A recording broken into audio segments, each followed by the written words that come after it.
Hello everyone, ahanbamaktida mayam punamapu khurumjari ngasidi thaibongsga saugriga thongage. Thaibong leireko, thaibongse khitang muchalae ngahak leibagi alu leire, ateidi ginger garlic sina saugri khitang thongge tawbani. Eko muruk ama chigairaga thae. Ngasi thek chigairaga thae. Ngasi kajani chigairaga thae.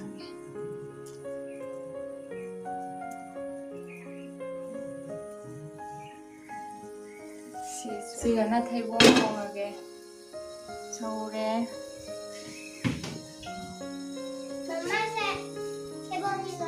Sauri se thong kara thae. Saure mulle tinaw se sauri se hapchallage.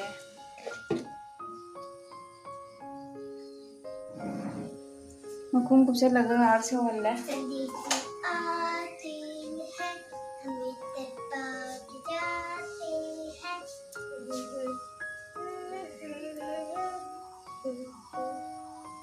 Oh wow!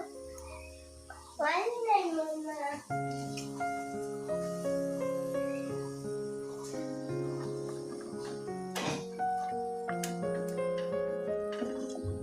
Mulle sauri se jam putra su yabani. Thale sauri loire. Mang sare.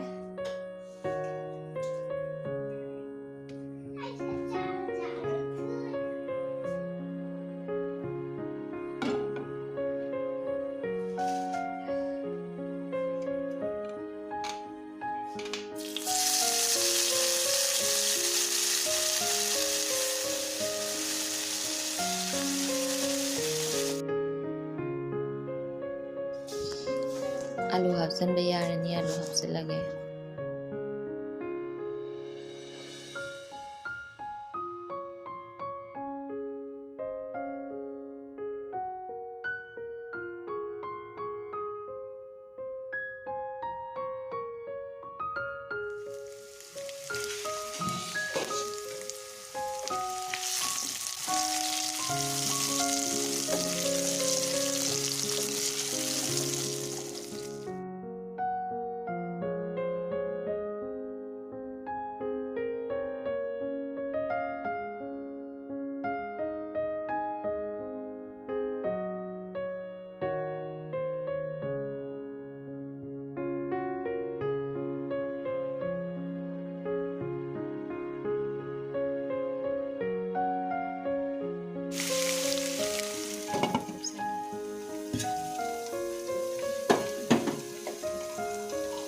Jaingan ko, jaingan sa ina ising lumulungo sa abada.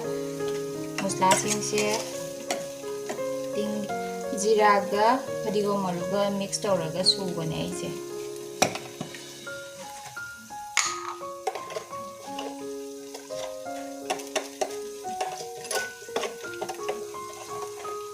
Sina morok asuba, morok se yam thaktre angang chawa hamoi hai.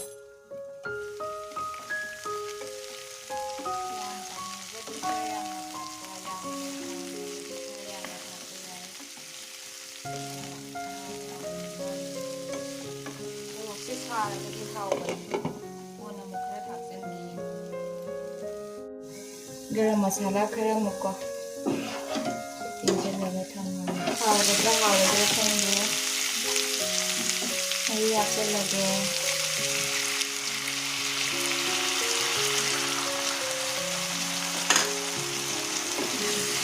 sayan loirako idugo garam masala khara hapani.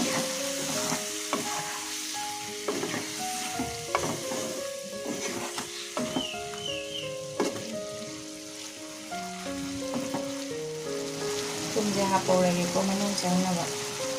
Khamai sindi thasu yai. Ai thakre khamai sindi leiramdre.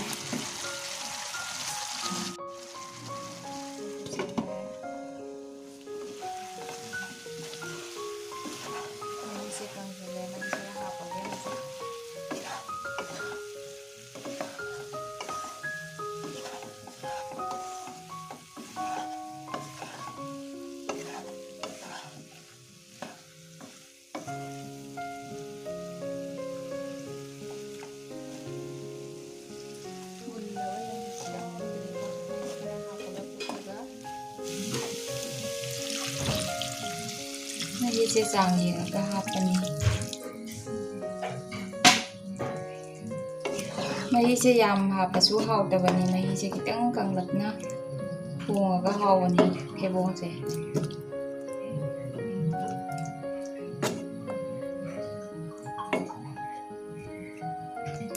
ꯈꯤꯇꯪꯒ ꯍꯥꯞꯈꯤꯒꯦ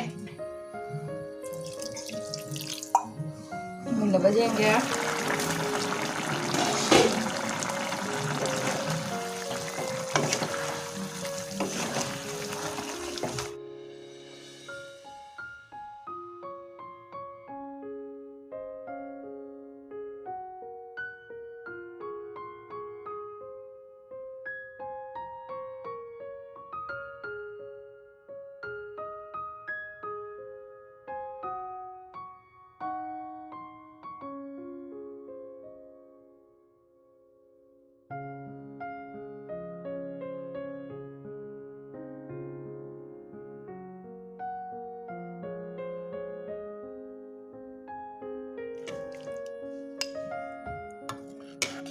chicken dumai tàu bado chicken din tàu chicken dumai tàu ba chicken din tàu hai chan pana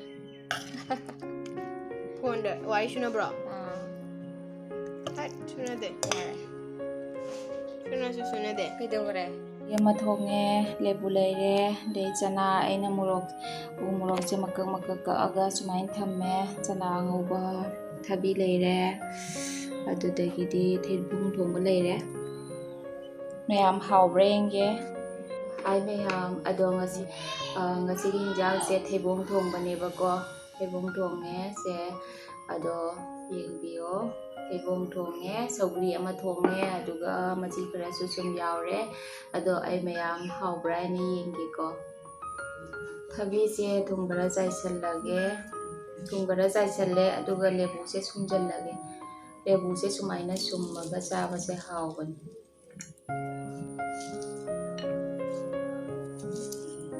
ꯆꯥꯕꯤꯗꯕ ꯌꯥꯎꯔꯒꯗꯤ try ꯇꯧꯕꯤꯌꯨ ꯍꯥꯎꯕ꯭ꯔꯥ ꯍꯥꯏꯅ ꯌꯦꯡꯕꯤꯌꯨ ꯃꯤ ꯃꯤꯒꯤꯕꯨꯗꯤ ꯑꯄꯥꯝꯕꯅꯤꯀꯣ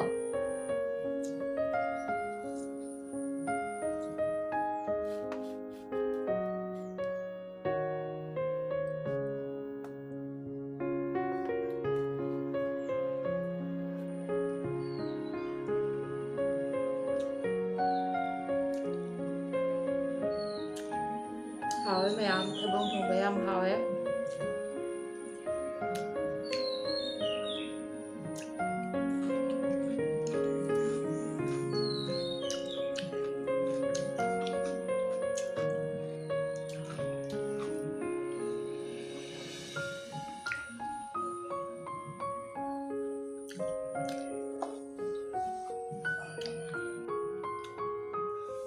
moroknya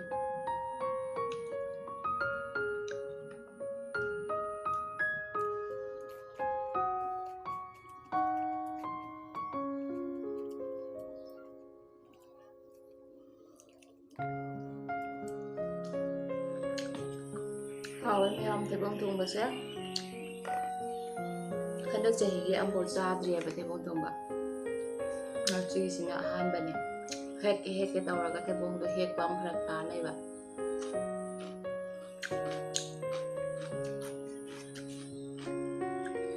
sogri thongba sing charaga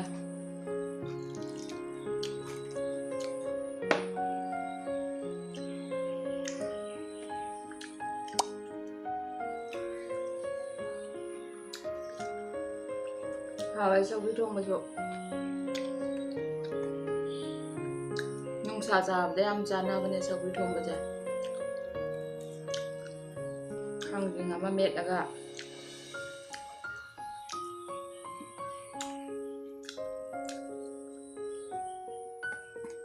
yam hawbane do mayang masigi yam hawre thebong thongba sogri thongba so hawre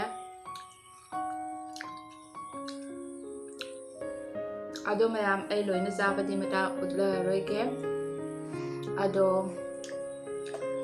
mayam na ai video sibu ahanbe yengba oiragadi subscribe tawbiramo like share comment su tawbiyo aduga ai hanagi subscribe tawbiriba isin nausingna ꯑꯩꯒꯤ channel ꯑꯁꯤꯕꯨ like ꯁꯤꯌꯔ ꯇꯧꯕꯤꯌꯣ ꯀꯃꯦꯟ ꯇꯧꯕꯤꯔꯛꯑꯣ